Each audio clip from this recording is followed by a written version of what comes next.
Stephen and Rachel Harper have been together for 15 years. He is a successful lawyer, 42 years old, used to getting his way and keeping everything under control.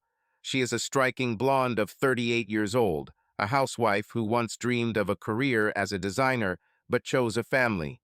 Their union seemed ideal, although over time, cracks began to appear in it, which they did not notice or simply did not want to admit. They had a 14-year-old daughter, Lily, a smart, independent girl who learned to understand people too early. She loved her father, but saw that his demands on her mother at times crossed the line, and her mother, in turn, did not always seem happy. Lily felt tension in the house, even if her parents pretended that everything was fine. Stephen was the kind of man who was used to managing.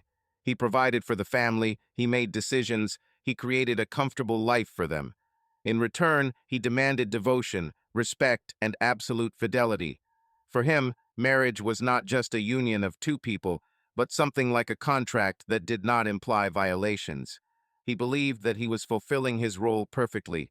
He brought money into the house, took care of the future of the family, and tried to be a good father. So he didn't understand why Rachel often looked depressed and distant. Rachel, on the other hand, has felt caged in recent years. Her life turned into a routine taking care of the house, rare meetings with friends, meaningless evenings in front of the TV, while her husband was busy with his own affairs. She had long felt an emptiness that she could not fill either with new furniture or purchases or rare flashes of attention from Stephen. Her days were similar to one another, and every year it seemed to her that she was losing herself more and more. Once upon a time, they both dreamed of a big house, a happy family, and another child. However, over the years, this idea has faded into the background. They tried to have a second baby, but unsuccessful attempts dampened their enthusiasm. Stephen still hoped that their family would grow, but Rachel began taking birth control pills without telling him. She felt that she was not ready to become a mother again. Her life already seemed not her own. Stephen didn't notice the changes. He continued to think that their family was ideal. Sometimes he even wondered how a woman like Rachel had once paid attention to him, a simple guy from the middle class, without any special ambitions, without a big name. Now he was successful, wealthy, he had a beautiful wife, a smart daughter, a house that could be shown in a glossy magazine. Isn't that what he wanted? Isn't this what he dreamed about?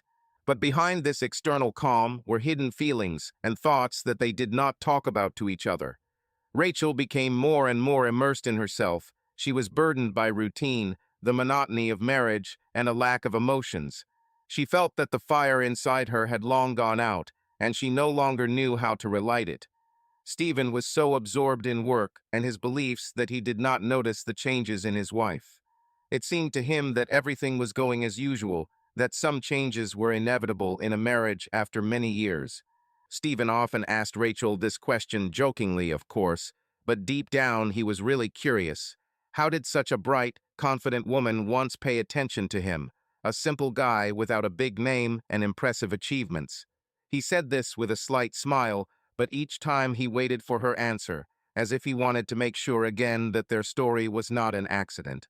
Rachel always laughed in response and also said jokingly, "If I hadn't met you then, you probably would have died of depression, poor thing. You looked so lost." And indeed, at that time Stephen was depressed. A difficult breakup with his girlfriend left him alone, full of doubts and emptiness. He felt that he had lost not only the relationship, but also a part of himself.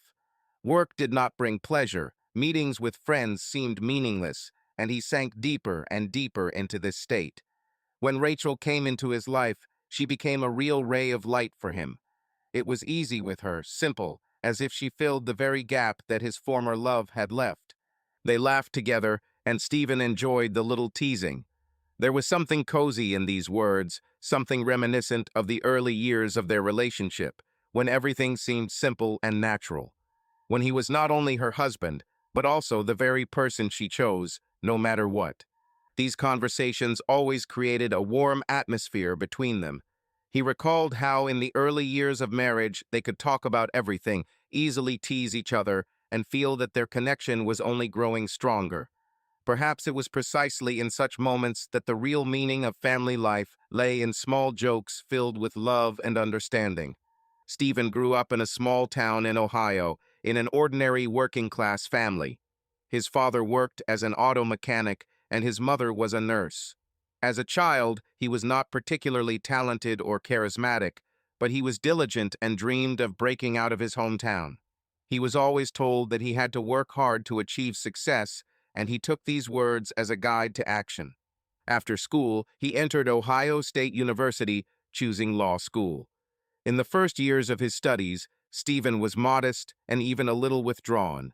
He spent more time reading books than in noisy companies and rarely participated in student parties. His goal was clear: to get a good education and build a career. He could not afford to be distracted by temporary entertainment. But even despite this, he still had a relationship. At university, he met a girl named Lauren, beautiful, ambitious, and confident. She was his complete opposite: sociable, energetic, loving attention. They began dating, and although their relationship was passionate, it did not last. Lauren wanted more noisy parties, travel, freedom. Stephen was focused on stability. Their paths diverged, and the breakup left a mark on his soul. After university, he moved to Chicago, where he began working for a large law firm. The city was a completely different world compared to his hometown: fast, tough, ambitious. Stephen understood that if he wanted to achieve something, he needed to become the same: confident, persistent, decisive. It was during this period of his life that he met Rachel. She appeared unexpectedly, turning his idea of love and life upside down. Her eyes did not have the hardness to which he was accustomed, but at the same time there was a sense of strength in her. With her, he felt for the first time that life is not only about work and achievements, but also about the moments that make it all meaningful. Stephen had never been a fan of social events, but that evening he was literally dragged there by a colleague. It was a charity evening in one of the prestigious hotels in Chicago. There were quiet conversations everywhere, the clinking of glasses of champagne, and the air was saturated with the light aroma of expensive perfume. People moved around the hall, exchanging polite phrases, discussing the latest news in business and social life. Stephen felt a little out of place, but as always, he behaved confidently and reservedly, trying not to show his discomfort. It was there that he first saw Rachel. She stood at one of the tables, laughing about something with a friend, and attracted attention to herself without any effort.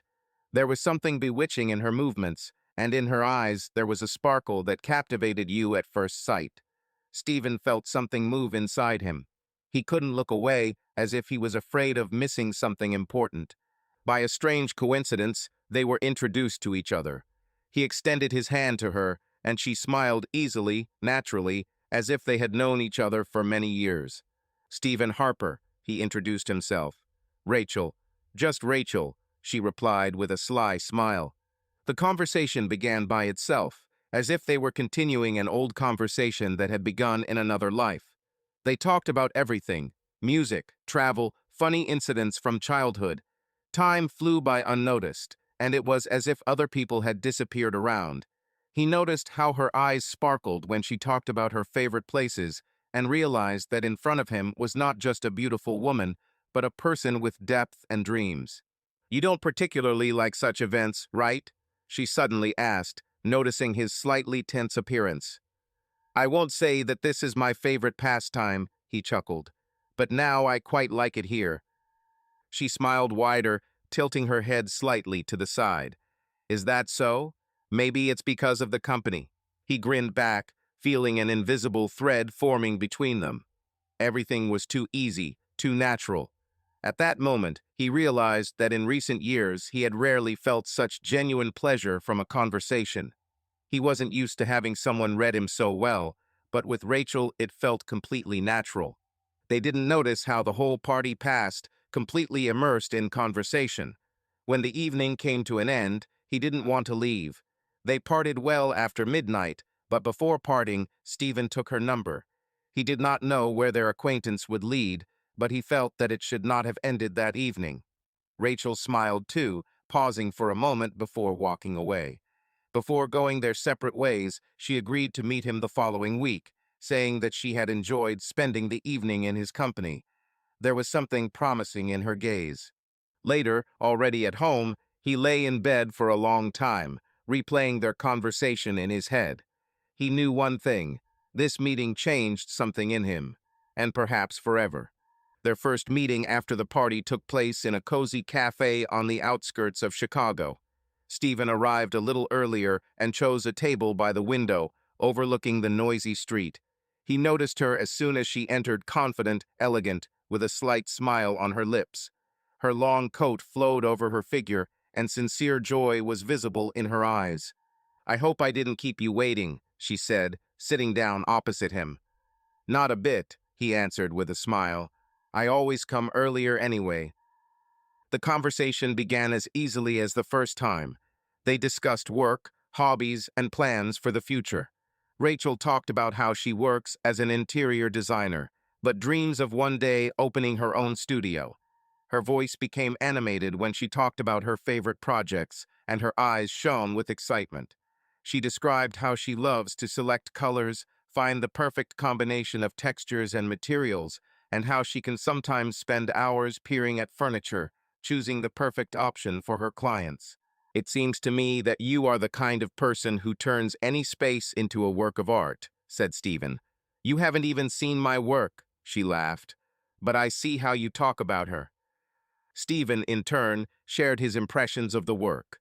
Jurisprudence seemed dry and strict, but in his voice one could hear respect for his work, a desire to seek justice and achieve results. He told how even at university he dreamed of becoming a lawyer, how difficult it was in the first years of work, how he sometimes doubted himself, but still continued to move forward. This meeting flowed into the next, then another. They walked through the park, laughed at random passers-by, and shared stories about their childhood.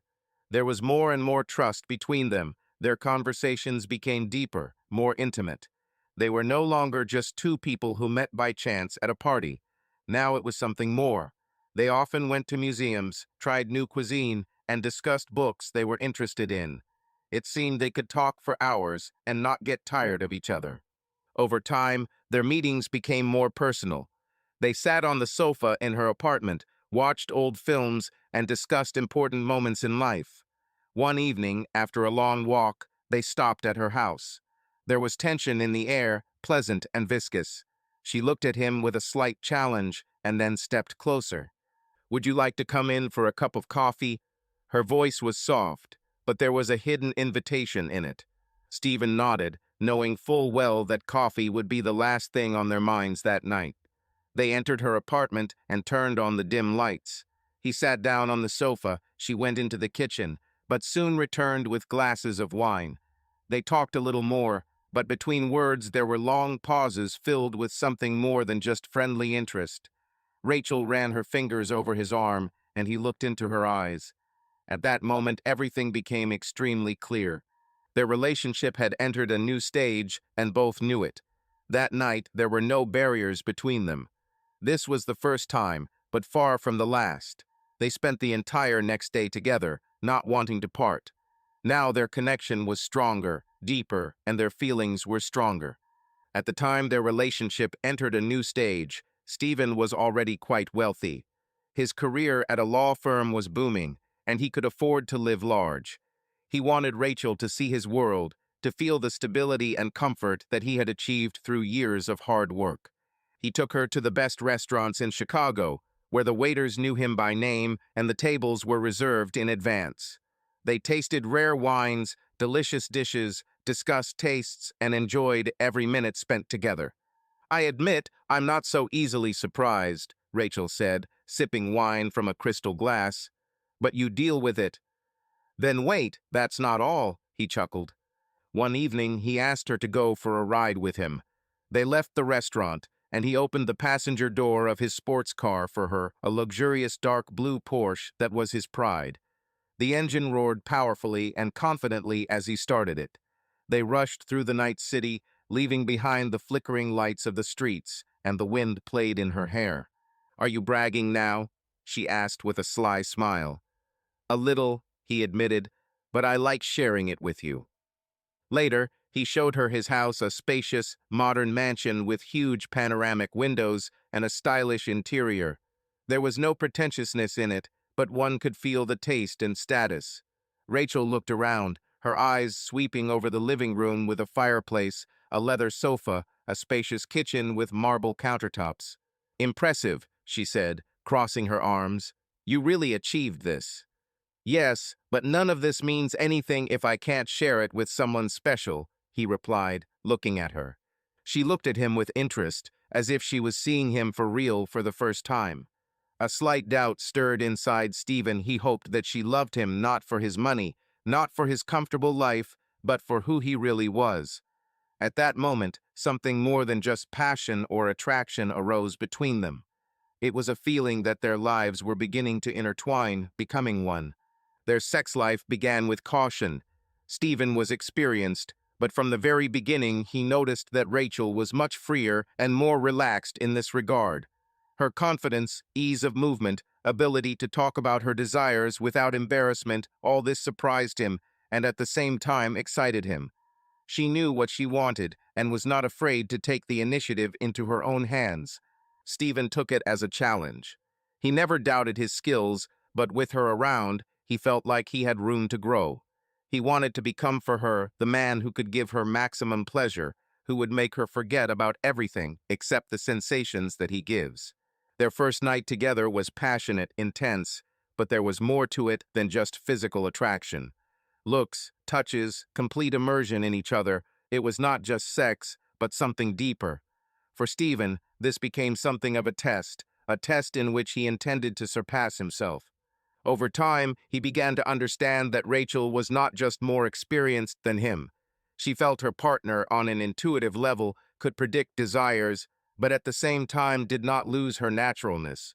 He admired her body, her reactions, the way she moved, how she arched under him, how her fingers dug into his back, leaving marks in the morning. Stephen learned from her as much as she learned from him. Their intimacy became deeper and more intense. He wanted to win her not only as a woman, but also as a person who completely trusts him. And he was not going to stop until he became the only man for her who could bring her to ecstasy. Stephen never thought that he would ever meet a woman with whom he wanted to spend the rest of his life. But with Rachel, it was different. He knew that he wanted her by his side forever. Their relationship developed rapidly, and one day he simply realized that it was time to take the next step. He did not doubt his decision, but the excitement was still present. He thought long and hard about how to make this moment truly unforgettable. He thought through the proposal to the smallest detail. Chicago at night, a private room at one of their favorite restaurants, candles, soft lighting, and a gourmet dinner. The table was decorated with white roses, her favorite flowers. When the waiter brought dessert, there was a small box with a ring on the plate. Stephen looked at her and, a little nervously, said, "I never thought that I would meet a woman who would change me the way you did. You are the best thing that happened in my life. Rachel, will you marry me?" She looked at him, her eyes filled with tears, but the smile did not leave her face. At that moment, everything around disappeared, just the two of them. "Yes," she whispered, and then louder. "Yes." They planned the wedding carefully, not wanting to rush. They chose a country house surrounded by green lawns overlooking a picturesque lake. The weather that day was perfect, sunny skies, a light breeze. Everything turned out as if according to the script of a romantic film. The wedding was elegant, but without unnecessary pomp, only close friends and family. Rachel looked stunning in a simple yet elegant white dress that showcased her natural beauty. Stephen couldn't take his eyes off her, amazed at how beautiful she was at that moment. When they exchanged vows, he felt it was the most important moment of his life. He held her hands, his voice was firm and confident. "I promise to love you, support you, be your support at any moment. You are my destiny, and I am grateful for every moment we spend together." Rachel looked at him warmly and whispered, "I never doubted you, Stephen. You are the one I was looking for. You are my home." After the wedding, they honeymooned in Italy. Rome, Florence, Venice, every day was full of romance and passion. They walked along the narrow streets, enjoyed wine and seafood, and watched sunsets on the shore. They rode gondolas along the canals of Venice, holding hands, oblivious to the world around them. They laughed, drank champagne under the starry sky, and made wishes by throwing coins into the Trevi fountain. Stephen was confident that he had made the right choice. He married the woman he truly loved. In Italy, they forgot about everything, about work, about routine, about the future. There were only them, their love, and a feeling of endless happiness. He did not know that a completely different reality awaited them ahead, where the fairy tale would begin to burst at the seams. But at that moment, when he held her hand and kissed her under the Italian sun, he was absolutely happy. Stephen and Alex have been friends for many years. They met at university and have been through a lot together since then. Alex was the person Stephen could trust unconditionally. They worked together, vacationed together, always supported each other, and Stephen considered him practically a brother. They could talk for hours about life, dreams, work, share their experiences and joys. Their connection seemed unbreakable, as if they were family. When Alex was going through a difficult divorce a few years ago, Stephen was there. He saw how his friend suffered, lost himself, how hard it was for him to come to terms with the breakup. Alex looked devastated, lost, and Stephen did everything to help him, supported him, pulled him out to meetings, forced him not to withdraw into himself. He even arranged a short vacation for him, a week on the ocean shore, so that his friend could come to his senses and forget about his problems for a while. He believed that Alex was a victim of injustice because he himself said that his wife was cold, indifferent, and in the end simply left him. In Stephen's eyes, Alex was a hapless victim who needed help. But over time, the truth came out. One day, in a conversation with a mutual friend, Stephen heard a completely different version of events. It turned out that everything was not as Alex said.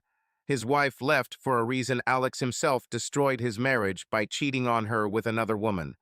Moreover, this was not a momentary mistake, not a momentary weakness. He dated this woman for almost a year, hid it until his wife found out the truth. He hid his betrayal for years, making excuses to everyone and presenting himself as a victim of circumstances. When Stephen heard this, he felt a strange feeling, a mixture of disappointment, anger, and betrayal. How could he not notice? How could he believe everything Alex told him? Remembering their conversations, he began to see how he cleverly manipulated the facts, always presenting himself in a favorable light. Alex complained about his wife, saying that she did not appreciate him, that there had been no warmth in their marriage for a long time. And now it became clear why. Stephen did not immediately tell Alex about this. He didn't know what to do. Their friendship meant a lot to him, but now he saw in his friend a different person than he had thought him to be all these years. For the first time in a long time, an invisible wall appeared between them. He wanted to ask a question. He wanted to force his friend to confess, but he could not bring himself to say the words. He tried to justify it, to convince himself that people make mistakes. But doubts had already settled in his soul. Alex acted as if nothing had changed. They still met, discussed work, and went to the bar on Fridays. Alex joked, told stories about his new hobbies, without showing a single drop of remorse. But inside, Stephen felt that he looked at him differently now. He couldn't help but think about how cleverly his friend hid his actions, how skillfully he created the image of an offended husband. And if he could lie about his marriage so easily, what else could he lie about? Despite this, their friendship remained strong. Stephen didn't tell Alex what he learned and continued to treat him like his best friend. They still met, went to the bar, discussed work and life, and Alex acted as if nothing had changed. Internally, Stephen tried to convince himself that the mistakes of the past shouldn't ruin their friendship. After all, people are imperfect, and he knew that Alex was always there in difficult moments. He tried to convince himself that friendship was more important than the mistakes of the past, that none of this mattered, but a dull feeling of disappointment would not let him go. Stephen had long noticed that Alex had some kind of special magnetism.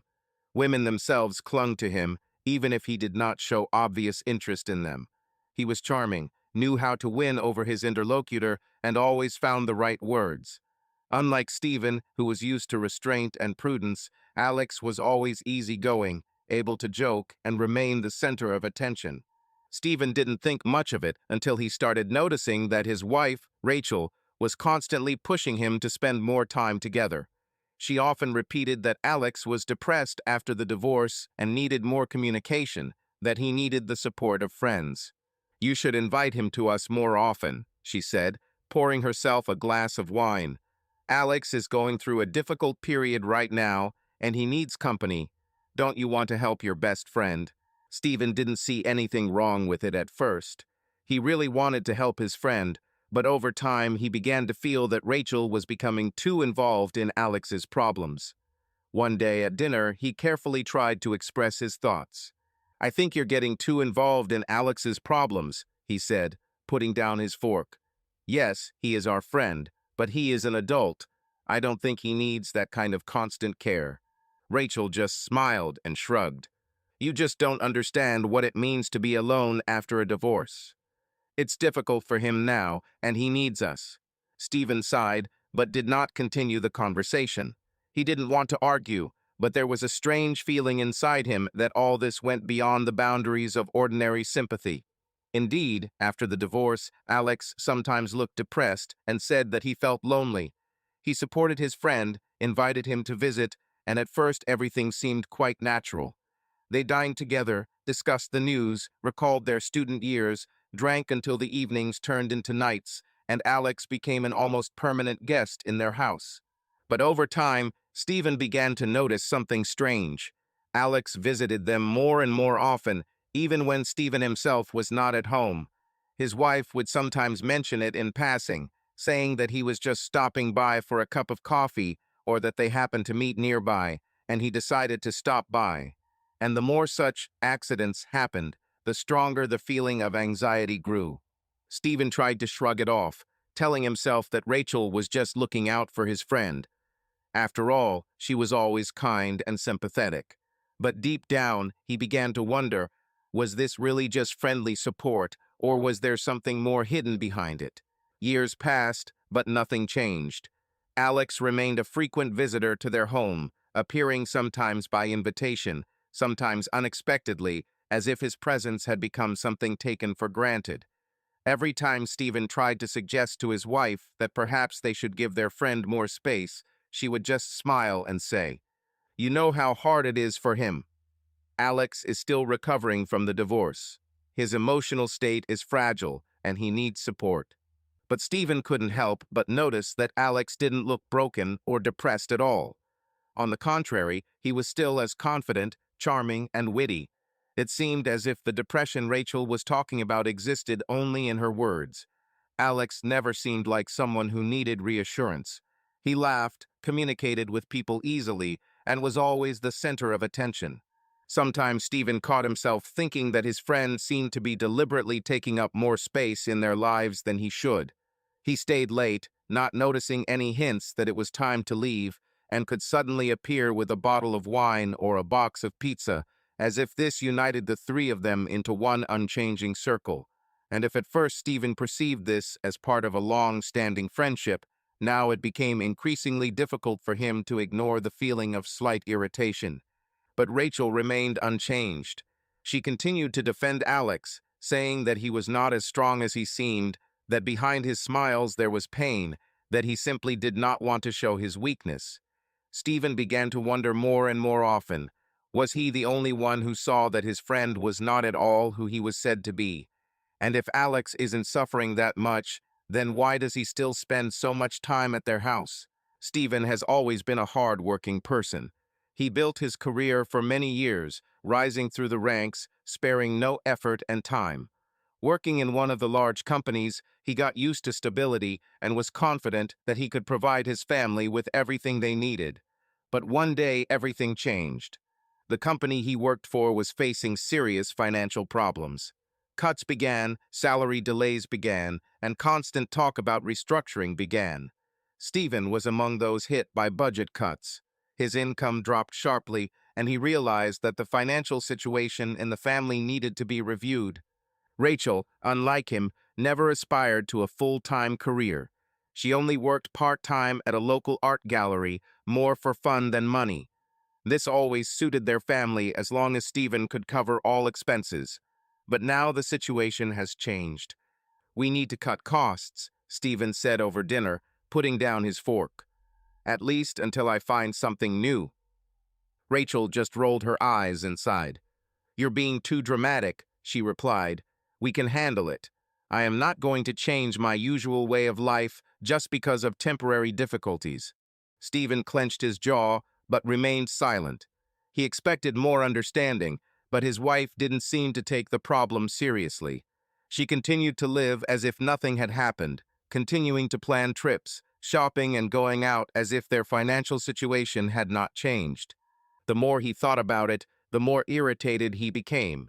In Rachel's eyes, he saw not concern, but rather irritation due to the fact that now she would not be able to spend money the way she was used to. He began to understand that he and his wife viewed life completely differently, and this frightened him more than the financial difficulties themselves. Stephen increasingly raised the topic of budget cuts.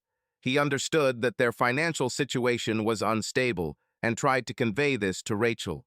But the more he talked about it, the more he encountered her resistance.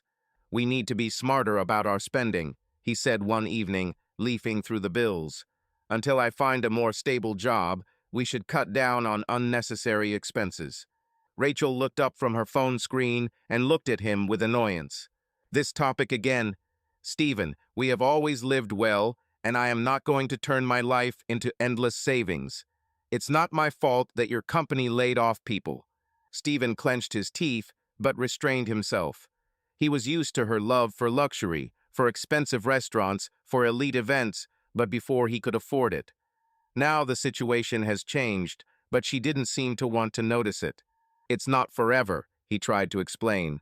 We just have to curb our appetites for now.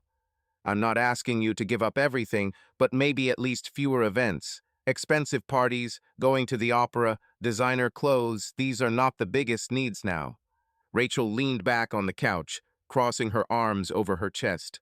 Do you want me to sit at home and not go out, so that we can live like the poor? I'm used to a certain standard of living, Stephen, and I'm not going to give it up. He felt irritation rise in his chest. Her words sounded like a reproach, as if he was to blame for their situation. He was the one who provided for their family for years, who built a career, who did everything to ensure that they lived in abundance. And now that difficult times had come, she didn't even want to try to adjust. Is this really that important to you? He asked quietly. Can't we just live more modestly for a while? That's not why I got married, she answered coldly and turned her attention to the phone again. This phrase hit Stephen harder than he expected. He realized that they looked at life completely differently, and this gap between them became deeper and deeper. The following weeks passed in constant disputes. Stephen watched as Rachel continued to spend money, ignoring his requests.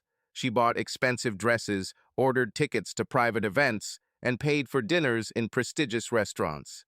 It seemed to him that she was doing this on purpose, as if to demonstrate that she would not allow financial difficulties to limit her lifestyle. You're not listening to me at all, he said one evening when he received another notification of a large debit from their bank account. Do you understand that we cannot afford such expenses? It's temporary, Rachel answered lightly. You'll soon find a new job, and everything will be the same again. What if it doesn't? His voice became firmer. What if I need time? Why can't you show some understanding? Rachel rolled her eyes and crossed her arms. You act like we're ruined. We still live in a nice house. We have money. Stop whining, Stephen. You've always been so practical, but now you're acting like a coward. Stephen fell silent. He had nothing more to say. At that moment, he realized that Rachel not only didn't understand him, she was simply not interested. In her eyes, he looked pathetic, and his worries were insignificant. The gap between them was no longer just widening. It was becoming irresistible. Rachel couldn't accept the fact that they had to cut costs. Her irritation grew every day, and the house became tense. The slightest mention of money ended in a quarrel. She complained that her usual way of life was collapsing and blamed it on Stephen. I'm tired of this, she exclaimed one evening, throwing her purchases forcefully onto the table. I'm not going to deny myself everything for the rest of my life. This is not the life I imagined. Do you think I like this? Stephen could hardly control his voice anymore. I'm doing everything possible to stabilize the situation. But instead of supporting me, you act like a spoiled child. Yes, I want to live as before. Rachel interrupted him sharply. I'm tired of counting money and worrying about every expense. This is humiliating. Stephen took a deep breath, trying to calm himself, but a feeling of powerlessness grew inside him. He understood that Rachel did not want to compromise, that it was not their family that bothered her, but the loss of comfort. Rachel pursed her lips, but instead of answering, she grabbed her phone and sent someone a message. Half an hour later, Alex appeared at their house. As always, he was there. As always, he listened to her complaints, nodded, and assented. He again played the role of comforter when Stephen felt that at that moment he himself needed support. You understand that she's used to a certain standard of living, Alex said calmly, turning to Stephen. Maybe you should be more flexible. Stephen clenched his fists, his patience running out. Flexible? He asked, looking coldly at his friend. Do you even understand what situation we find ourselves in?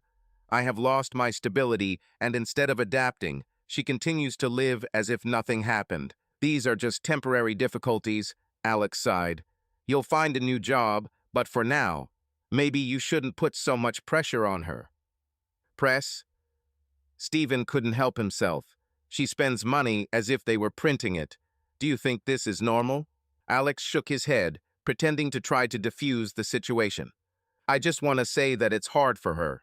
She needs time. Does she need time? Stephen smiled bitterly.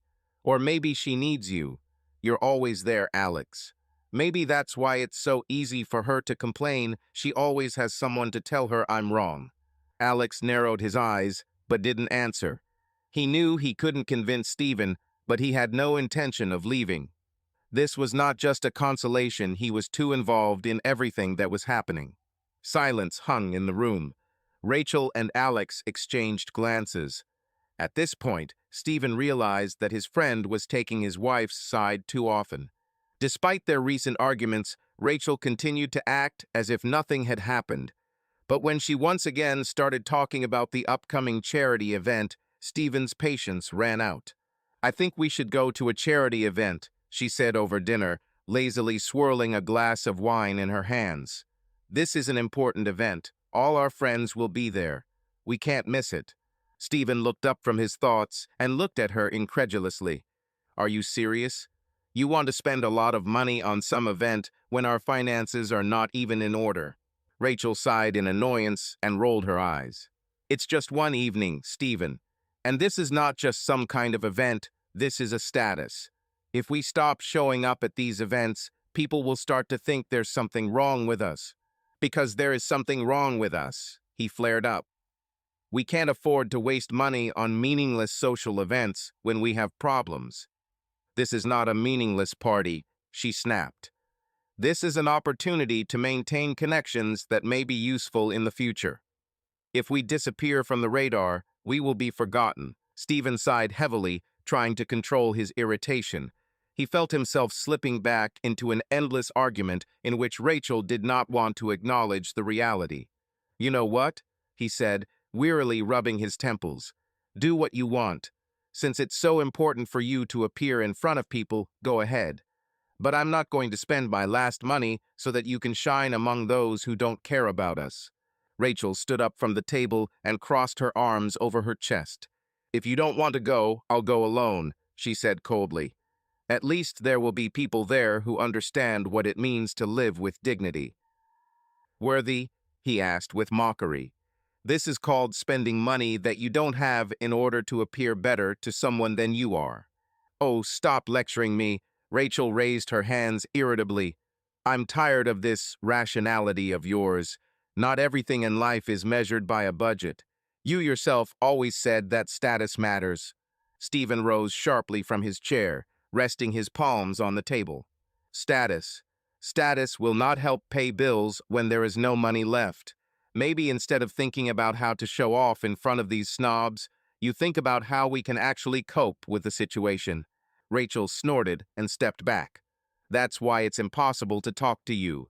You're turning everything into a damn tragedy. I just want to forget about all this nonsense for at least one evening." Stephen shook his head. "Forget it," he muttered. "Do what you want." He turned and walked out of the kitchen, leaving her standing in angry silence. He didn't want to argue anymore. He felt that each such conversation only increased the distance between them, and this distance was already becoming insurmountable. Stephen thought the argument with Rachel was finally over, but she wasn't about to give up. The next day at breakfast, she returned to the topic of the charity event. "I talked to Alex," she began carefully, watching her husband's reaction. "He offered to pay for our participation in the evening. He said that it was not a problem, and we could return the money when everything worked out for us." Stephen set his coffee cup down on the table, a little harder than he intended. "Are you kidding? Are you really discussing our financial problems with Alex?" His voice was cold. "And he, of course, immediately offered to help." "How noble." "You don't need to react like that," Rachel frowned. "He just wants to help. This is not a gift, but temporary support. We can return the money later." Stephen looked at her carefully, then turned his gaze to the plate, as if considering the situation. "So now I have to be in debt to Alex," he said slowly. "Wonderful. He has already taken a place in our house, and now he also sponsors our outings. Why do you take everything so painfully?" Rachel clasped her hands. "It's just money. He is our friend." Stephen chuckled. "Money is never just money, especially when it's not yours." He leaned forward, looking her straight in the eyes. "Don't you think so?" She looked away, but continued to stand her ground. "I think you're complicating the situation," she said more quietly. "This is just an opportunity to save face without abandoning the event." "To save face in front of whom?" asked Stephen. "In front of those people who absolutely don't care about us? Or in front of Alex, who every day is getting closer to you than me?" Rachel exhaled sharply, her lips pressed into a thin line. "If you don't want to go, don't go. But I'll go." Stephen looked at her, feeling his irritation give way to dull disappointment. "Are you serious? Are you ready to go there, knowing that I'm against it?" He frowned. "Do you understand what this looks like?" "You know what? Yes, I'll go," she answered sharply. "And if you don't want to, Alex will keep me company." There was silence in the room. Stephen was silent, trying to cope with a surging wave of rage. She didn't even try to hide how comfortable she was around Alex.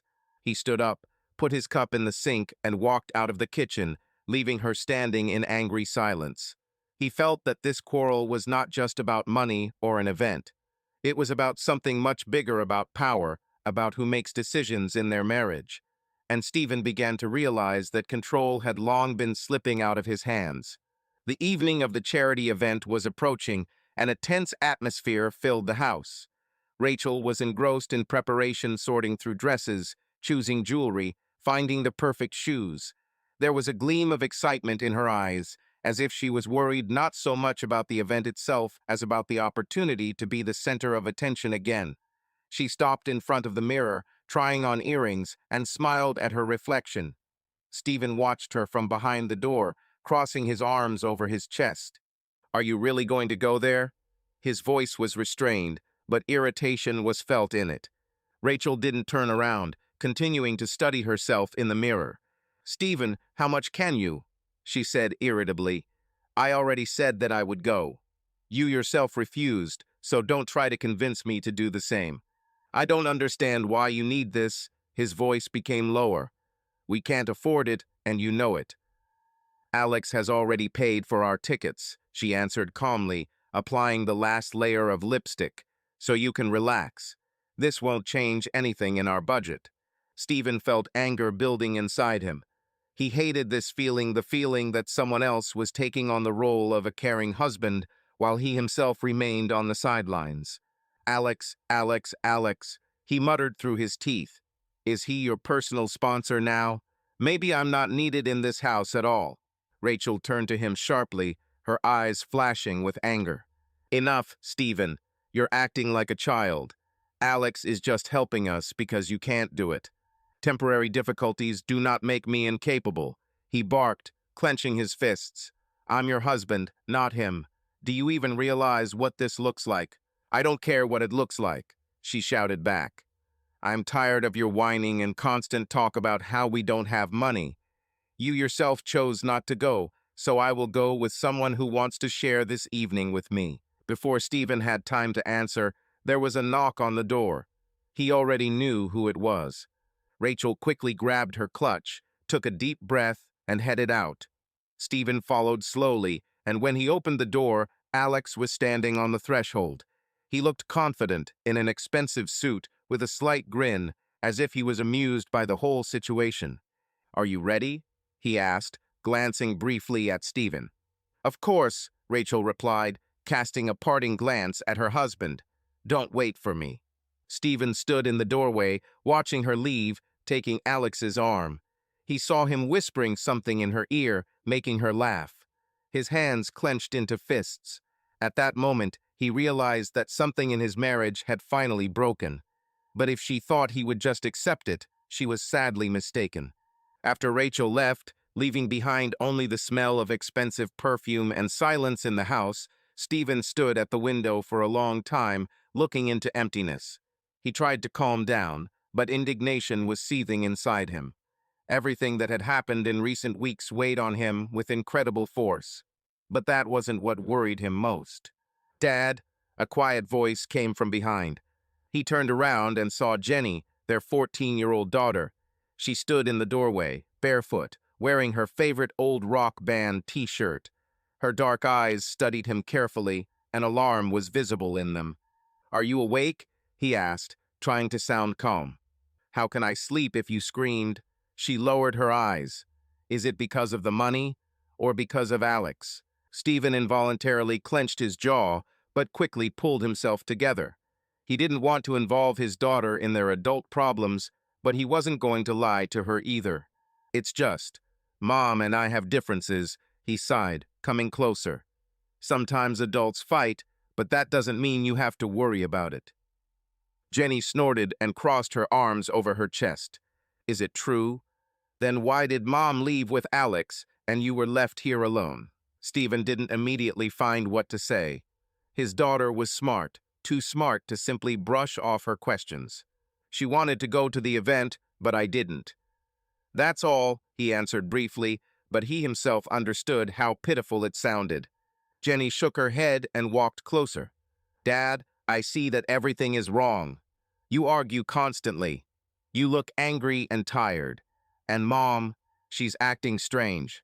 Stephen ran his hand over his face. He didn't expect the conversation to go this far, but perhaps this was the moment when he should be honest. Yes, it's a difficult period between us now, he admitted. But one thing I want you to know is that I will always be there for you. Whatever happens. Jenny nodded and suddenly hugged him. He felt her small arms squeeze him tighter than he expected. I just don't want you to be alone, she whispered. Stephen closed his eyes and hugged his daughter back. He understood that his marriage was collapsing, but at least he wasn't going to lose the most important thing he had left. After a tense conversation with his daughter, Stephen decided they both needed a little time away. They turned on the TV and settled down on the couch, choosing a movie that didn't require much attention. Jenny snuggled up to him, wrapped in a warm blanket, and for a while the house was filled with familiar comfort. Stephen tried to focus on the screen, but his thoughts continued to revolve around Rachel. He remembered how she got ready, with what indifference she rejected his requests, how easily she left with Alex. Jenny seemed to notice his absent-mindedness, but said nothing. She just watched the movie, occasionally glancing at him briefly. Dad, I guess I'll go to bed, she finally said, yawning and rubbing her eyes. It's already late. Stephen looked at his watch. Indeed, it was already long after midnight. Of course, honey. Good night, he kissed the top of her head. Good night, Dad, she answered quietly and headed to her room. When Jenny disappeared through the door, Stephen was left alone in the darkness of the living room. The TV was still on, filling the silence with inexpressive dialogue, but he no longer paid attention to it. Sleep did not come. Thoughts buzzed in my head like an annoying swarm of bees. He tried to convince himself that this was all temporary, that he was just tired, that Rachel couldn't just end their marriage. After another hour of struggling with insomnia, he finally turned off the TV and went to the bedroom. He lay down on the bed, but as soon as he closed his eyes, every sound in the house seemed louder to him than usual. It took him almost half an hour to fall asleep, but suddenly some noise woke him up. A dull sound, as if someone had opened a door or touched furniture downstairs. My heart sank, my breathing became labored. He listened, hoping that it was just his imagination, but the silence was broken again, this time more clearly. Someone was in the house. Stephen held his breath, not moving. The noise below became more and more distinct. He heard the front door slam shut, then the sound of uneven footsteps down the corridor. Rachel's voice echoed through the house. She was clearly drunk. "Come on, Alex, just a little more," she stammered, her words slurring together and her laughter loud and uncontrollable. "The evening was great. Why end it? Let's have another drink." "Rachel," Alex's voice was muffled, but Stephen heard it well enough. "It's already late. It's time for you to rest, and for me to go home. And be quiet. You'll wake Stephen." Stephen clenched his fists tighter, standing in the shadow of the stairs so they wouldn't know he was watching. He couldn't see their faces, but he could feel everything: the smell of alcohol, the lazy mannerism in his wife's voice, her desire to continue the celebration, and his friend, who seemed to be trying to take control of the situation. "Oh, what is he, a saint, or what?" Rachel snorted loudly. "If he wakes up, so what? Maybe he can finally relax. Otherwise, he just whines and complains." Stephen felt something inside him snap. She didn't just come home late and drunk. She came with his best friend, with someone who was once almost like a brother to him. And this brother was now trying to persuade his wife to be quieter so that he wouldn't notice anything. "SHSHSH, let's not make noise." Alex spoke softly but insistently. "It's late, you need to go to bed. It's time for me to go home." "You're such a bore," Rachel sighed and, judging by the sound, staggered. "That's why I didn't want to leave the party. It was fun there, but here it's boring." There was the sound of footsteps, but then there was silence. "Alex, maybe you'll stay." Her voice became lower, almost purring. "Well, at least for a while. Cheer me up, will you?" There was playfulness in her tone, but Stephen heard something more in it. "Rachel, you don't know what you're saying," Alex replied with obvious tension in his voice. "You drank too much." "So what? Don't I deserve to have fun?" There was a sound of movement, as if she had taken a step closer to him. "Come on, relax. You like being with me, don't you?" "Damn it, Rachel, stop it." Alex tried to pull away. This is wrong." "Come on," she laughed quietly. "Only you always understand me. You are not like him. You know what I mean." "You don't know what you're saying." Alex's voice sounded tense. "Go to bed, Rachel. You've had too much." "I?" She laughed, but the laughter came out somehow empty, without joy. "Just be honest, Alex. You think about me sometimes, don't you?" He was silent. The silence lasted a few seconds, but to Stephen it seemed like an eternity. Then he heard Alex carefully but firmly break the distance between them. "I'm leaving," he said, his voice sounding harsher than before. "Good night, Rachel." There was the sound of footsteps and then a door closing. Alex left. Stephen continued to stand in the darkness, restraining himself so as not to reveal his presence. He wanted to fully understand how far all this had gone, and what he had already heard was enough to make him never look at those two the same way again. Rachel stood there for a few seconds, then staggered towards the kitchen. He heard her open the refrigerator and the glass clink on the countertop. A minute later, she slowly moved upstairs, and soon the house was silent again. But Stephen could no longer sleep. He just sat in the dark, feeling his anger building into something more. Something inside him completely broke, and now he knew that he would no longer allow these two to act as if he didn't notice anything. Stephen did not sleep until almost dawn. His thoughts raced from anger to frustration, from the desire to grab things and leave to the cold realization that he could not afford to act rashly just yet. He heard Rachel finally fall asleep somewhere towards morning, and he sat in the dark for a long time, listening to the rhythmic ticking of the clock. When he finally got out of bed and headed to the kitchen, the house was flooded with muted morning light. He poured himself some coffee, stirring mechanically with a spoon, and then heard Rachel coming down the stairs.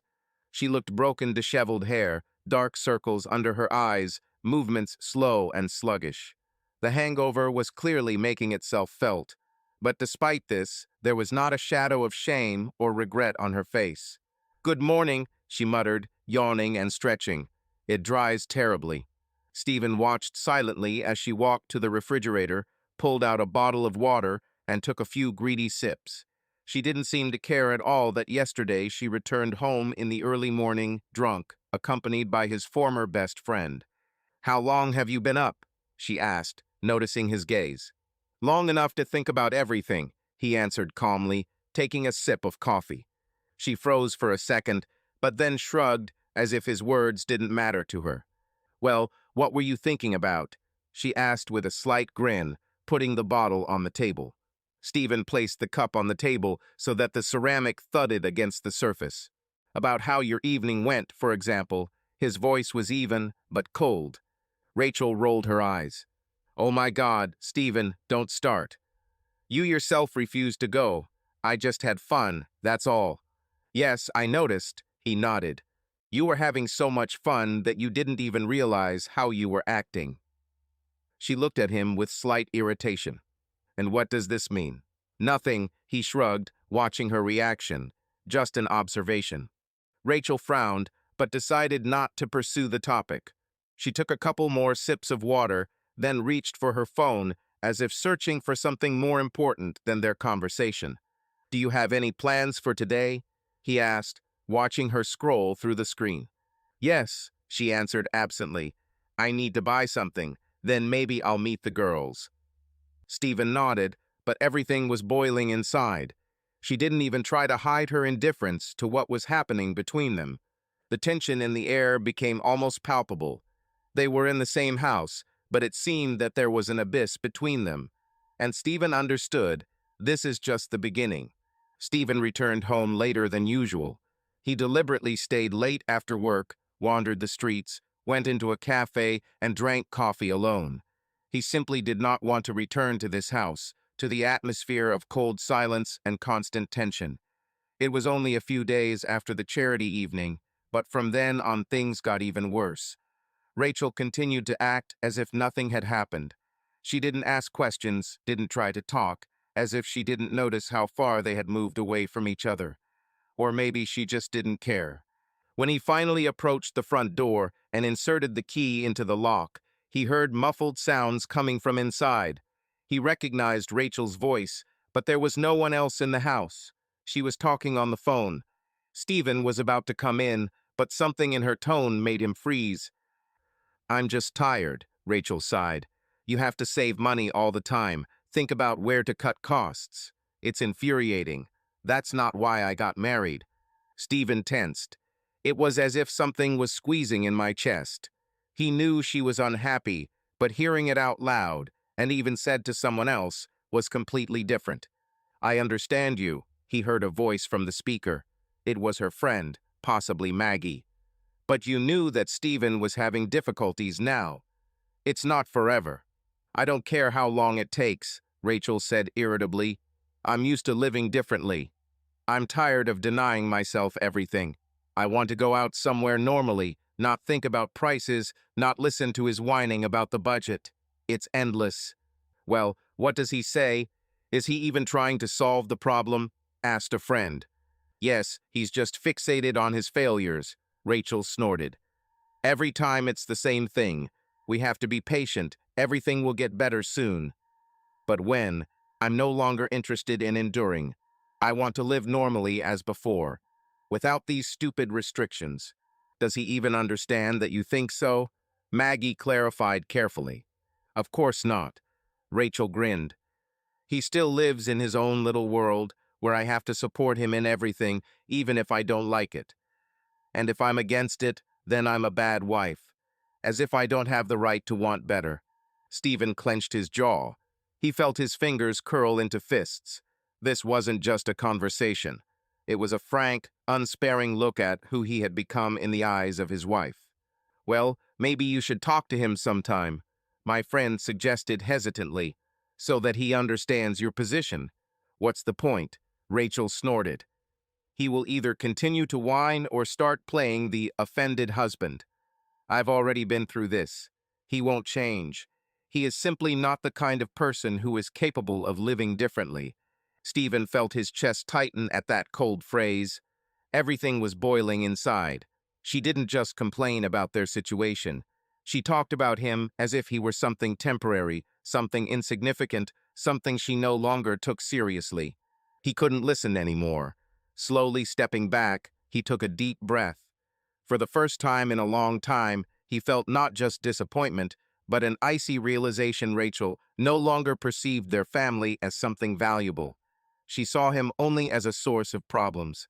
After that conversation that Stephen accidentally overheard, something changed inside him. He no longer looked at Rachel the same way.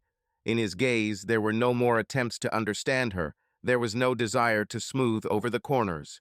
Only the cold realization that the woman he once fought for now sees him only as a burden. But he didn't make a scene. He didn't want to give her a reason to make him look inadequate or offended. Instead, he silently pulled away. He began to talk to her less, stopped being interested in her plans, her thoughts, her mood. He stopped trying to please, stopped asking what she needed. He just lived nearby, but was no longer part of her world. Rachel seemed to notice the change, but didn't try to discuss it.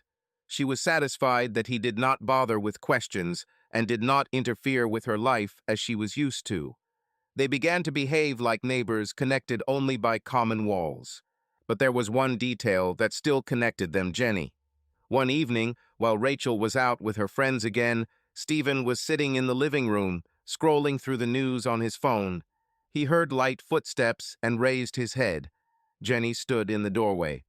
"Why aren't you sleeping?" he asked, putting the phone away. "I don't want to," she shrugged, coming closer.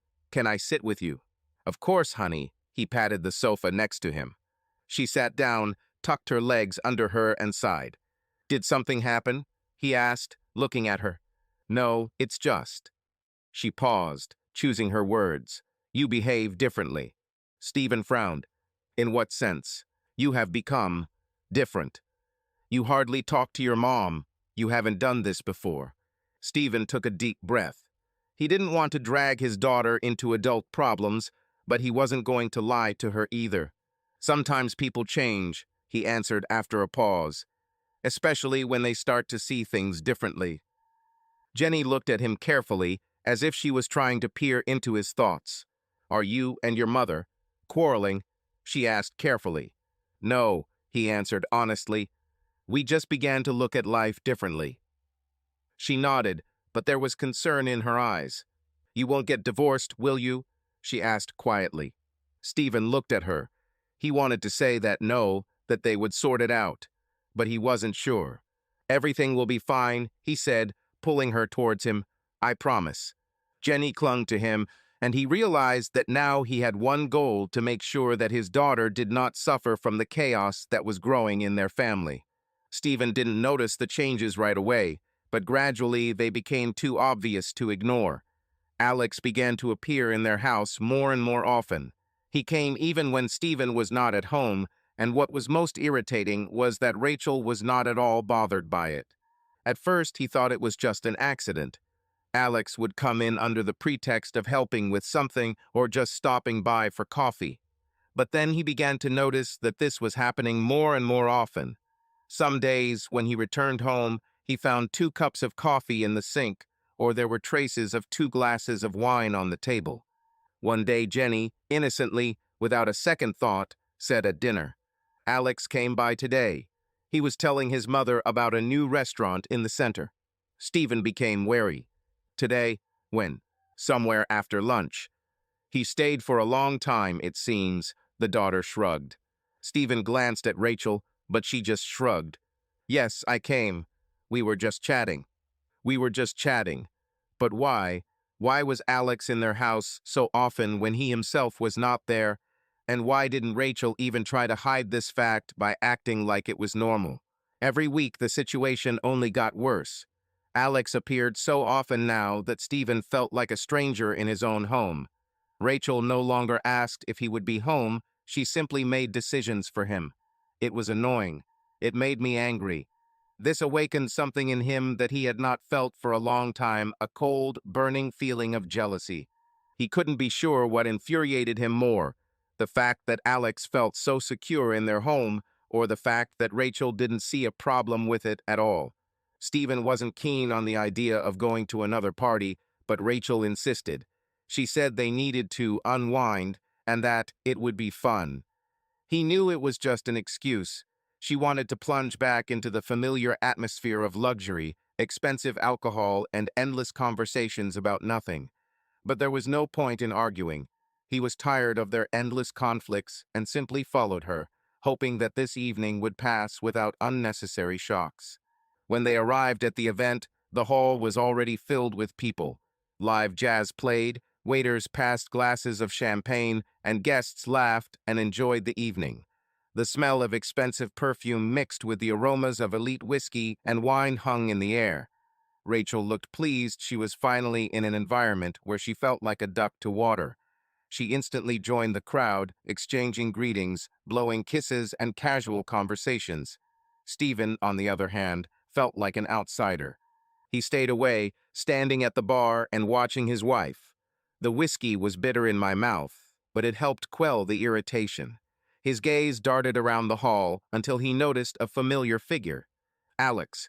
He appeared towards the middle of the evening, and, as if on cue, Rachel was immediately next to him. They quickly fell into animated conversation, laughing and looking at each other as if the rest of the world had simply ceased to exist. Alex said something in her ear, and she laughed, lightly touching his shoulder. Something tightened in Stephen's chest. And then the dancing began. It was Alex who first pulled Rachel onto the dance floor. She grinned and took his hand without hesitation, allowing her to be led to the center of the hall. They moved easily, smoothly, as if they had known each other's rhythm for a long time. She laughed, snuggling a little closer to him than normal friends should. Her hand lingered on his shoulder longer than necessary. She leaned towards his ear, whispering something, and he answered her with the same relaxed smile. Stephen watched this, squeezing his glass so tightly that the glass might break. He saw how she looked at Alex with the same look with which she had once looked at him. He didn't even need to hear their conversation to understand that there was something more than friendship between them. It was a feeling on the verge of intuition, but it hit the very heart. A few minutes passed, then another, but Rachel did not return to him. She seemed completely lost in the dance, her body moving smoothly to the beat of the music, and Alex held her waist a little lower than it should have been. Stephen suddenly found it difficult to breathe. He put down his glass and walked along the hall to catch his breath. But even when he stopped at the window and breathed in the cool air, the tension did not let go. A familiar voice came from behind. "Why are you so gloomy?" asked one of our mutual friends, patting him on the shoulder. "Your wife looks like she's having a great time." Stephen didn't answer. He looked towards the dance floor again. There, in the circle of soft light, Alex leaned closer to Rachel than he should have. She didn't pull away. On the contrary, she seemed to enjoy it. Her every gesture, every laugh, every touch, it was all like a mockery. And the longer he looked, the more he realized he was losing control. Above her, above the situation, above yourself. The return home passed in complete silence. Stephen sat behind the wheel, gripping the steering wheel until his knuckles turned white. Rachel acted as if nothing had happened. She was silent, but there was a slight irritation in her gaze, as if she was tired of the very need to be near her husband after such a wonderful evening. As soon as the car stopped at the house, Rachel quickly got out, slamming the door so hard that something rattles inside. Stephen paused for a moment, taking a deep breath before following her inside. "Well, what the hell was that?" he barked, slamming the door with such force that the echo echoed throughout the house. Rachel had already kicked off her shoes and grabbed a bottle of wine from the bar. She glanced at him over the top of her glass, taking a leisurely sip. "What is this?" Her voice was lazy, with a challenge, as if he was asking about some trifle. Are you serious? Stephen crossed his arms over his chest. You've been hanging on to Alex all evening. Dancing, laughter, these fucking touches. Do you even realize what it looked like? Rachel rolled her eyes and leaned back on the couch. Oh, stop it, Stephen. It's just dancing. Or are you so unhappy that everything now seems like a threat to you? Maybe I should even wear a burqa so that your pride doesn't suffer. Just dancing, he asked, slowly approaching. Didn't you see what it looked like from the outside? Or are you just okay? Is everything smooth? She grinned and took another sip. Yes, Stephen, everything is fine with me. I don't care about your offended looks, about your how could you. I want to live a normal life and not count every penny and listen to you eat your fucking pride. Stephen clenched his fists until his nails dug into his palms.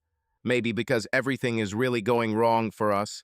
His voice became harsh, almost growling. Do you even notice what's going on? Or is it more convenient for you to pretend that everything is fine while you wiggle your ass in front of Alex? Rachel slammed her glass down on the table. Fuck you.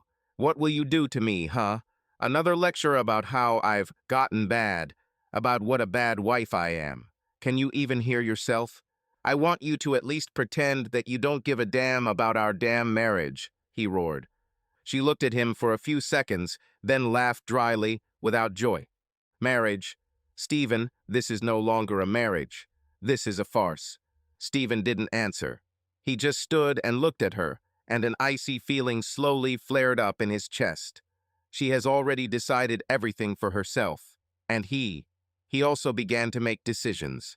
Sex between them has long ceased to be what it used to be. Once upon a time, their attraction was stormy, alive, real. They could do this at any time of the day, simply because they could not get enough of each other. But now everything has changed. Stephen couldn't remember the last time Rachel really wanted him. Not because it's time, not because it's been a long time, but because I longed for him as before. She no longer looked at him the way she once did, with a look full of desire and sparkle. Now he met only cold detachment. Every attempt to get closer ended with either excuses or a strained, I'm tired, or complete indifference. Sometimes, even when they did have sex, it was like a mechanical ritual without passion, without real pleasure. She let him do his thing, lying there with a blank expression on her face, and Stephen felt pathetic. He once thought that everything would pass, that it was just stress, just a routine, just a period. But the more time passed, the more he realized the problem was not work, not fatigue, not mood. The problem was that she simply didn't want him anymore. And the worst part was the realization that maybe she wanted someone else. Stephen increasingly caught himself feeling that he was superfluous in his own home. Once he was the center of this family, the head, the support, but now it seemed to him that he was simply pushed aside, especially when it came to Jenny. Alex started spending too much time with her. He appeared more often than Stephen himself could afford because of his work, bringing small gifts, either a new phone, expensive sneakers, or tickets to a concert of her favorite band. Jenny beamed with joy as she talked about how great Alex was and how he understood her better than anyone. Stephen didn't know how to react. He saw how his daughter, his flesh and blood, became more and more attached to another man who behaved as if he were the real father. When Stephen reprimanded Jenny or tried to set boundaries, she became protective of Alex. Dad, what's wrong with you? Alex just helps. He cares about me, unlike some, she once said, going to her room, slamming the door. These words hit him harder than a fist to the face. He sat in silence, aware of how everything was slowly falling apart. He was losing more than just his wife. He was losing his family, lost my daughter. Stephen increasingly noticed how Rachel began to disappear in the evenings. At first, it seemed harmless. I'm meeting girls. Work has been delayed. I need to stop by the mall. But over time, it began to turn into a system. She returned late, often with a slight smell of alcohol. Her mood was high, and she answered Stephen's questions abruptly, as if the conversation with him was irritating her. At first, he tried not to pay attention, attributing everything to stress or her desire to be away from home. But then small details appeared that hurt his eyes. She increasingly wore sexy lingerie not for him. Her perfume became sharper, more expensive. She spent more time in the mirror before going out, and when she returned, she didn't even bother to explain where she was. One day, he deliberately returned home earlier than usual, but there was no one at home. No wife, no daughter. He took out his phone and texted her. "Where are you?" The answer did not come immediately. 10 minutes later. "Went out with Maggie. Everything is fine." Maggie, Stephen chuckled. He knew Maggie was in another state this week. He didn't write about it, but his fingers tightened on the phone. What else is she lying to him? What made the situation worse was that Alex was becoming more and more confident. If before he came to their house with some caution, now he acted as if it was his territory. Without hesitation, he took glasses out of the cabinet, poured himself a drink, turned on the TV, and even sat in Stephen's favorite chair, as if he always did this. "Why are you so tense, buddy?" he said once, grinning when Stephen looked at him for too long. "Relax. Life is short, you know." Stephen didn't answer, but he was seething inside. He saw the way Alex looked at Rachel, the way they exchanged glances, the way she touched his hand a little longer than necessary. He was no fool. He knew something was happening, but he couldn't catch their hand yet. Several times he noticed Alex bringing her home. The damn bastard didn't even try to hide. On the contrary, he looked like he was deliberately showing his presence. One day, as he pulled up to the house, Stephen walked out onto the porch and saw Alex leaning over to Rachel, whispering something to her, and she was laughing and lightly touching his shoulder. Stephen wanted to go up and punch him right in the jaw, but he restrained himself. A few days later, the situation repeated itself. Rachel was delayed again. Stephen decided not to write to her, not to ask. He just sat in the darkness of the living room, waiting for her to come. When she finally opened the door, the clock showed past midnight. There was a slight smile on her face, her lips were slightly swollen, and her hair was tousled, as if someone else's hands had touched them. "Where have you been?" His voice was quiet but firm. "Oh my God, Stephen, are you following me?" She rolled her eyes tiredly. "I was just walking. What now? Should I report for every step?" He slowly rose from his chair, continuing to look at her.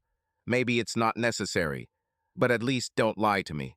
She froze for a second, but immediately straightened up, crossing her arms defiantly over her chest. "You're screwing yourself over. Stop it." He smiled bitterly. "Do you have any idea what you look like when you come home like this? Happy, drunk, with a smile from ear to ear. When was the last time you smiled like that while looking at me?" Rachel sighed in annoyance and walked into the kitchen, picking up a glass and pouring herself some wine. "Oh God, it's starting. Maybe you should just relax. We still don't live like a normal couple anymore." Stephen slowly walked towards her, resting his hands on the tabletop, towering over her. "Well, say it out loud. Come on, tell me that I am no one else for you. That you're just waiting for the right moment for me to leave so you can safely fuck with your friend." Rachel flinched slightly, but immediately pretended not to care again. "You're unbearable, Stephen," she said, and, taking the glass, went into the bedroom, leaving him standing in the kitchen. Stephen ran his hand over his face, feeling his insides burn with anger. Now he had no doubts, and he was ready to find out the whole truth, no matter how vile it turned out to be. Stephen couldn't just wait any longer. Suspicions turned into an obsessive thought that was impossible to get rid of. He began to control Rachel. Every time she left the house, she was now accompanied by his attention. He began to notice every detail: what time she left, when she returned, how often she checked her phone, and how easily she managed to lie to his face. He no longer believed a single word she said. At first, she tried to act as if she did not notice his gaze, but he saw how her manner of speaking changed, how she became more cautious. When he asked who she was with, she always answered casually, too quickly, as if she had already prepared the answer. She seemed annoyed that he was even asking questions. "Who were you with?" He said one day when she returned late, the smell of alcohol mixed with her expensive perfume.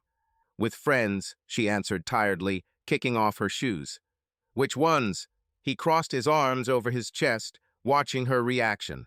Rachel exhaled in annoyance and rolled her eyes. With Maggie and Kate. Interesting, Stephen grinned. Because Maggie has been in Miami for 2 weeks, and Kate told me yesterday that she hasn't left the house. She froze for a second, but then frowned. Are you interrogating me? You've become kind of paranoid. No, I'm just tired of your lies. His voice was calm, but icy. Are you cheating on me, Rachel? She chuckled and shook her head. You're unbearable, Stephen. This is getting pathetic. He didn't answer. He knew there was no point in arguing with her now, but he continued to watch.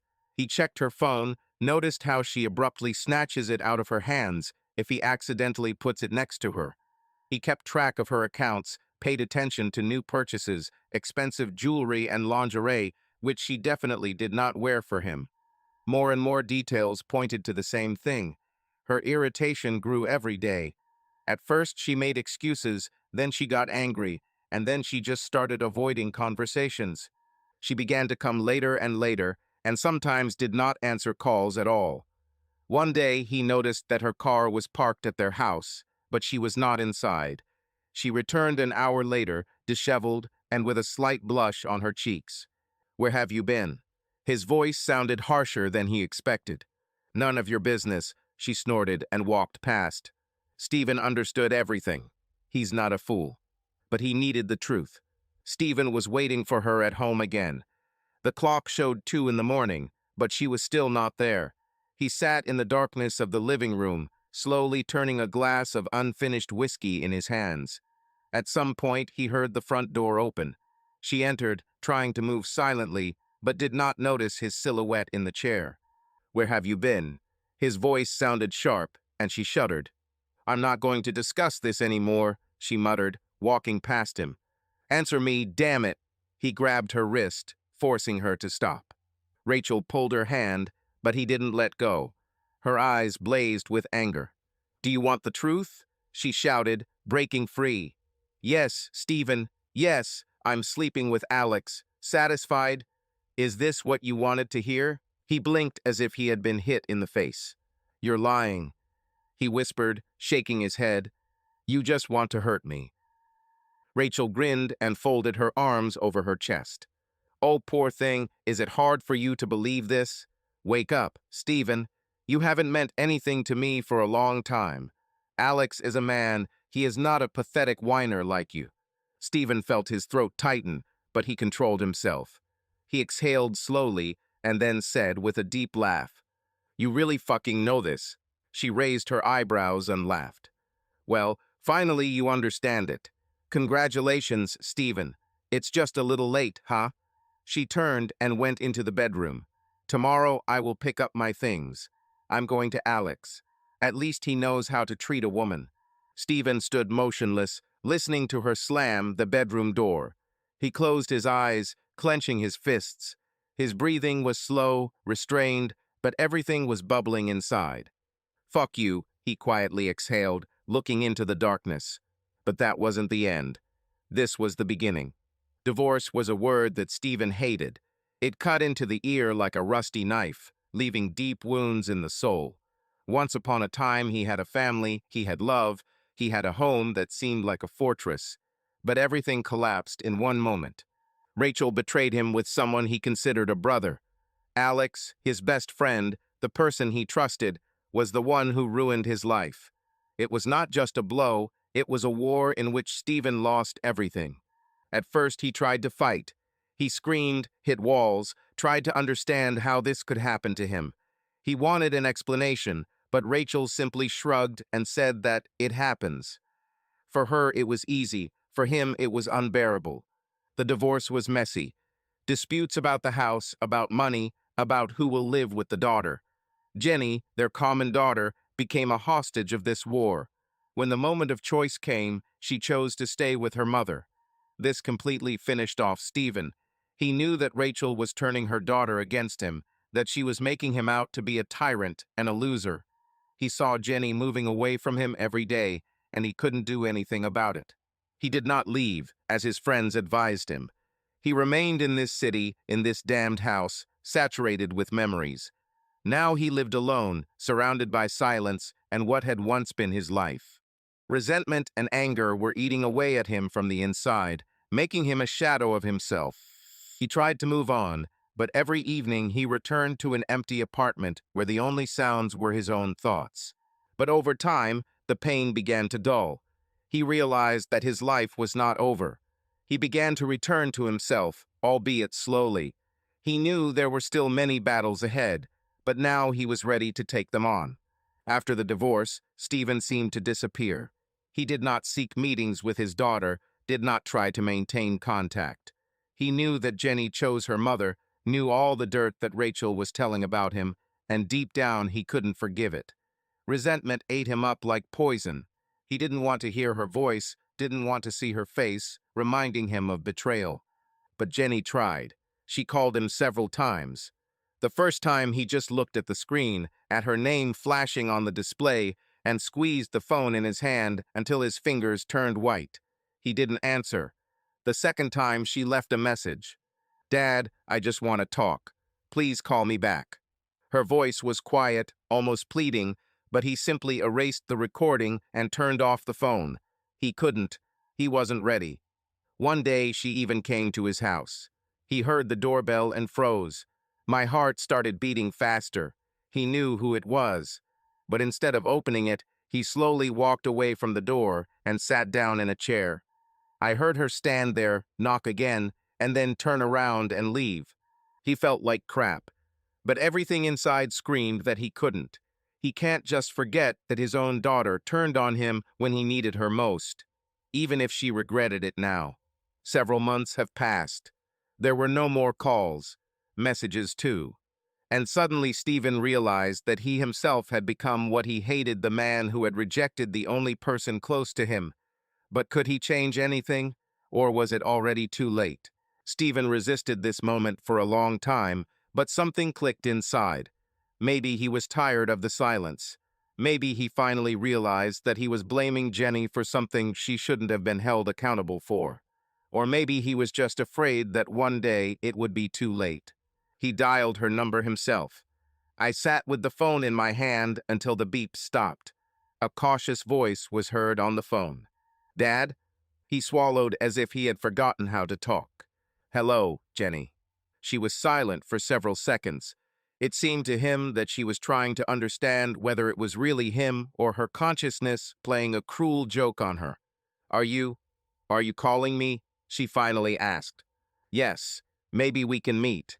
He said it quietly, but every word was difficult for him. He didn't know what exactly he wanted to say, but he knew he couldn't avoid it any longer. Jenny agreed immediately. They met in a small cafe. When Stephen saw her, his heart sank. She has grown up. She had matured over these months, and he had missed it. Jenny stood at the table, clutching a cup in her hands, and when he sat down opposite her, she smiled nervously. "You look good," he said quietly. "Thank you." She looked away, running her finger along the rim of the cup. There was silence, awkward, oppressive. He didn't know where to start. He wanted to say so much, but the words got stuck in his throat. "Why were you silent for so long?" she finally asked. "I called you. I wrote. I came to your house. And you just ignored me." Stephen closed his eyes and sighed. "I was angry. He didn't lie. I felt betrayed. It seemed to me that you chose your mother, that you turned your back on me." Jenny shook her head. Tears sparkled in her eyes. "I didn't choose Dad. I didn't know what to do with you. You were so angry, so cold. I was scared. I didn't want to lose you, but you yourself ruined everything." Stephen felt something inside him tremble. "Sorry," he barely squeezed out the word. It was bitter, like poison, but he knew he had to say it. Jenny nodded, swallowing back her tears. "I just want you in my life, Dad, even if it's not the same as before." Stephen looked at her. "To your daughter." And for the first time in a long time, I felt that perhaps all was not lost. "I want that too," he answered quietly. And at that moment, he realized that he had something to move on for. After meeting Jenny for the first time, something changed. She was no longer afraid to write to him, and he no longer allowed himself to ignore her. They started talking a little. At first it was short messages, then calls, and then they began to meet once a week. Stephen still didn't know how to make up for lost time, but at least he tried. He asked how she was doing at school, what her hobbies were, what her plans were. Jenny responded cautiously at first, but gradually became more open. She wanted to trust her father, and Stephen felt it. One day at dinner, she looked at him seriously and said, "Dad, I have to tell you something." Stephen put down his fork and looked at her carefully. "What's happened?" Jenny hesitated, but then took a deep breath. "Alex, he said bad things about you. All these months, from the very beginning, he said that you were worthless, that you were a failure, that you abandoned us. Mom, too. She never protected you. It seemed to me that you were really to blame for everything, but now I understand that it was not true." Stephen felt something flare up inside him. Anger. But he didn't let it get out. He looked at his daughter, trying to control himself. "And you believed him?"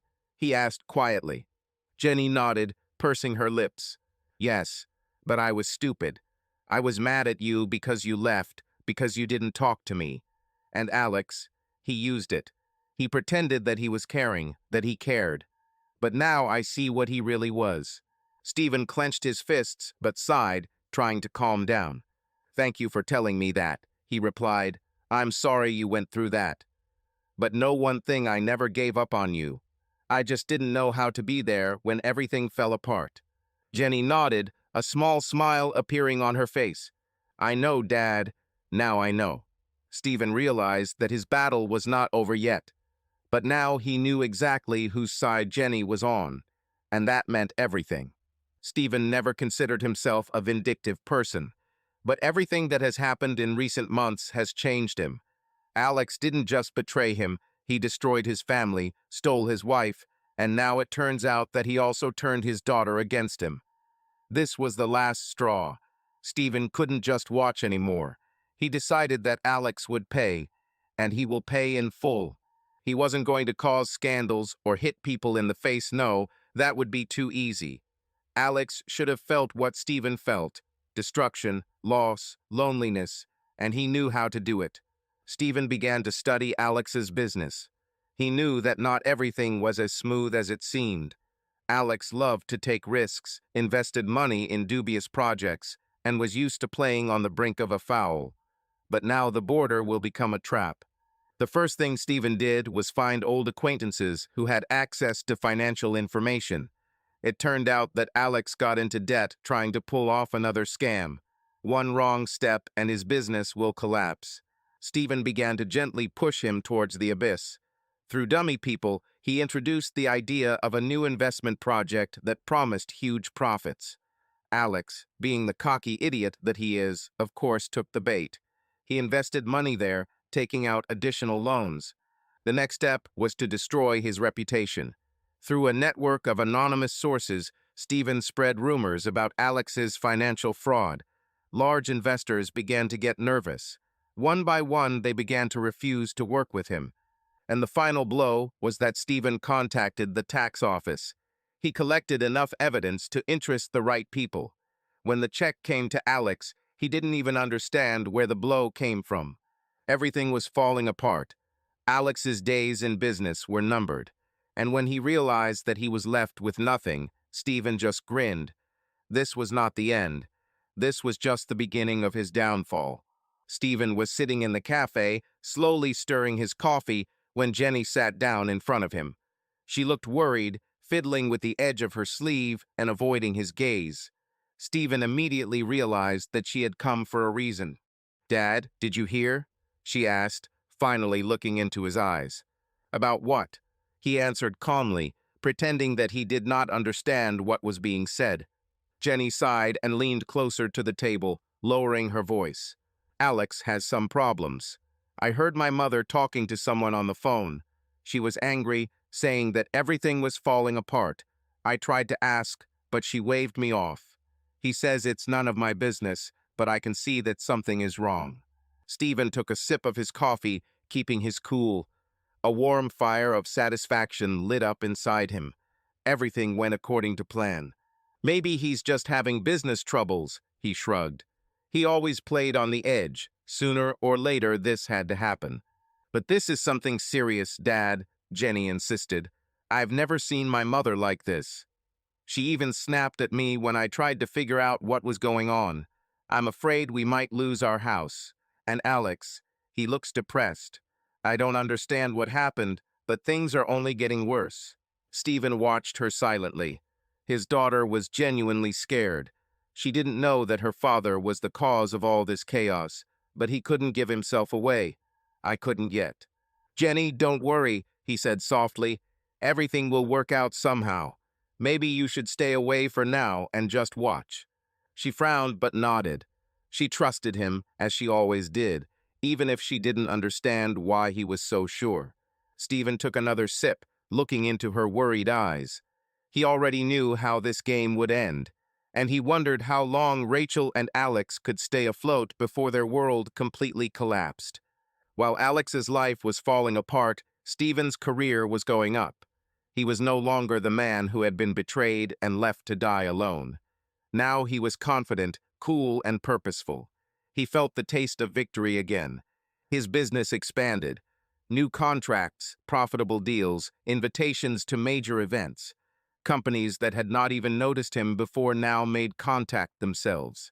He was no longer trying to keep up with someone. Now others were following him, trying to understand how he got up so quickly. Alex, on the other hand, was descending into chaos. His business was bursting at the seams, investors left one after another, the trust of his partners evaporated. There was a catastrophic shortage of money, and the banks no longer wanted to deal with him. He had to get out, look for new schemes, but the harder he fought, the deeper he got stuck in the swamp. Rachel felt it too. Their home was no longer the luxurious place she was used to. The money was no longer flowing in, and she began to get nervous. She increasingly lashed out at Alex, reproached him for his failures, and said that he had disappointed her. Alex tried to make excuses, but she didn't want to hear. Stephen knew his plans were working. He saw how Alex was slowly losing everything, how his world was crumbling under his feet, and that made him feel damn good. This was not just revenge. It was justice. Jenny wrote to Stephen more and more often, sometimes even for no particular reason. They began to meet more often, and he noticed that his daughter became more outspoken. One day at dinner, she suddenly lowered her fork and said quietly, "Dad, Alex is cheating on his mom." Stephen froze. He was expecting something like this, but hearing it from Jenny was unexpected. He slowly put the glass down, remaining calm. "Are you sure?" His voice was even, but everything was boiling inside. "Yes, I saw messages on her phone, heard her cry at night when she thought I was sleeping. He lied to her, said that he was leaving on business, but I saw him dating some woman. Mom knows, but she doesn't do anything." Jenny fell silent, pursing her lips. Stephen frowned. "Why?"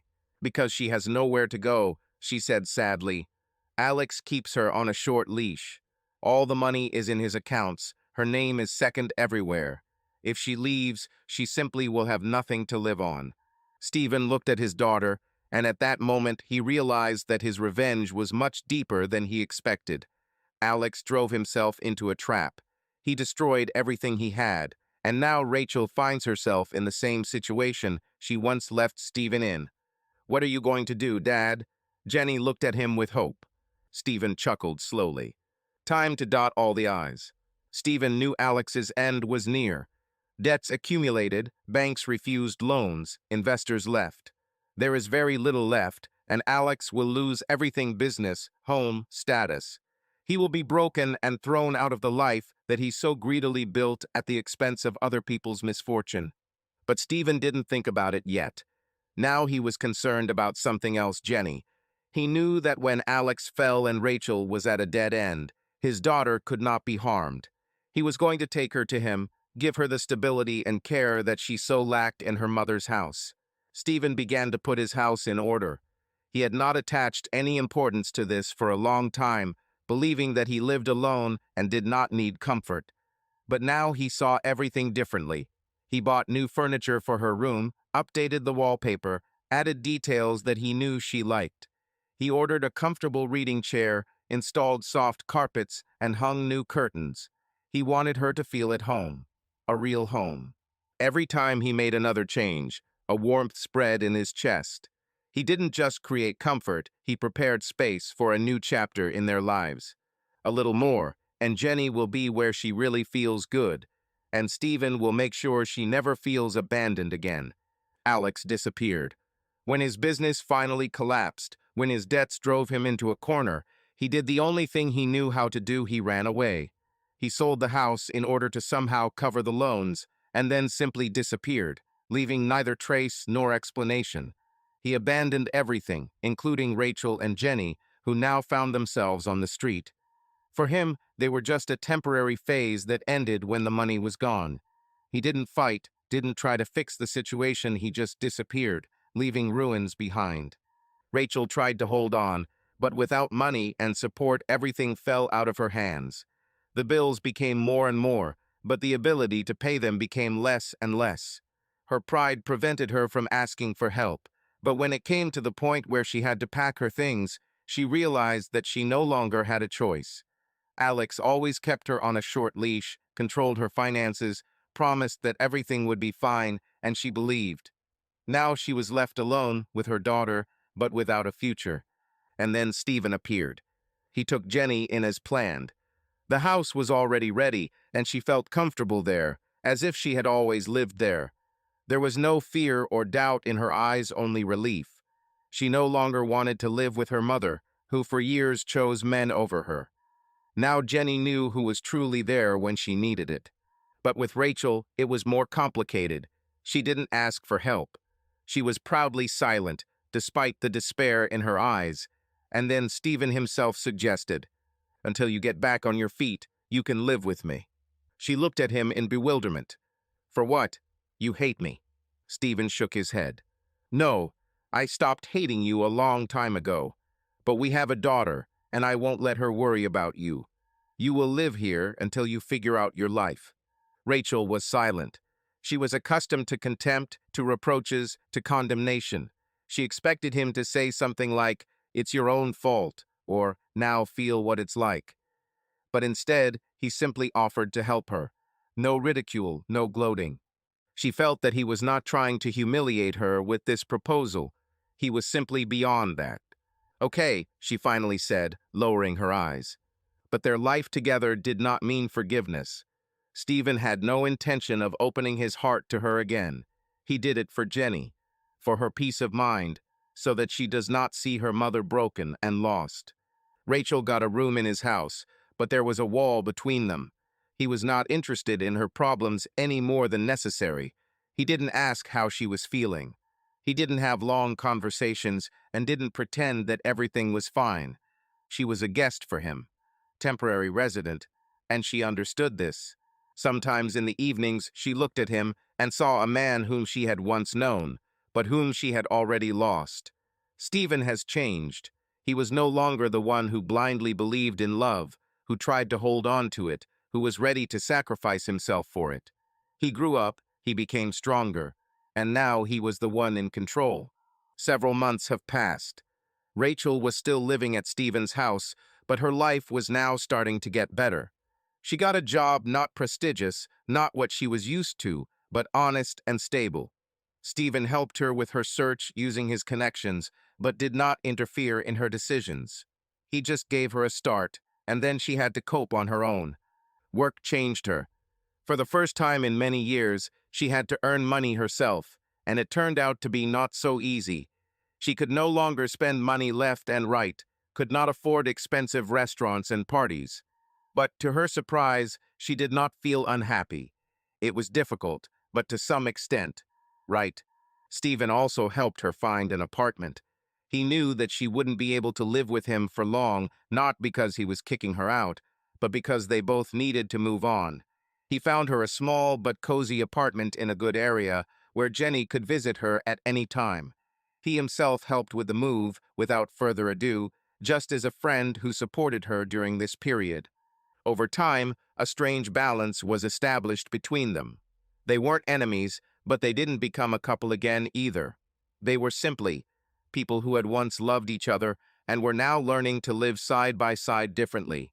They became closer, but not in the same way as before. There was no more passion, emotion, or pain. There was only quiet support. They communicated calmly, without reproaches or insults. Sometimes they drank coffee in the kitchen, discussing Jenny or things at work.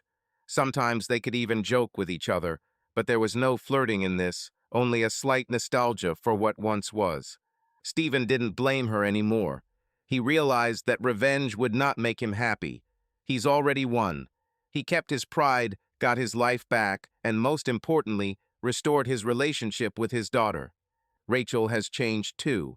She was no longer the woman who believed that a rich man was her ticket to the good life. Now she knows that money comes and goes, but the real value is the people who stick around no matter what. And while they didn't become a family again, they became what they should have been all along, two adults learning to respect each other. For my daughter's sake, for your own sake, for the life that went on. A year has passed. Life has finally returned to normal. Stephen sat on the veranda of his house, watching Jenny, who was sitting at her laptop, preparing for university. She matured, changed, but still remained the same smart and purposeful girl of whom he was always proud. And now he was next to her, supporting her in everything. He knew he had almost lost her once, but now they were closer than ever. They could talk about anything, about her plans, dreams, even about her experiences. He knew that this was the most valuable thing he had. Rachel also found her way. They no longer lived together, but maintained normal relations. She no longer depended on men, did not look for easy ways, but built her life herself.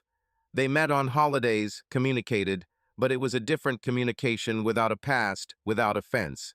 Just two people who have a daughter together. Stephen also began to move on.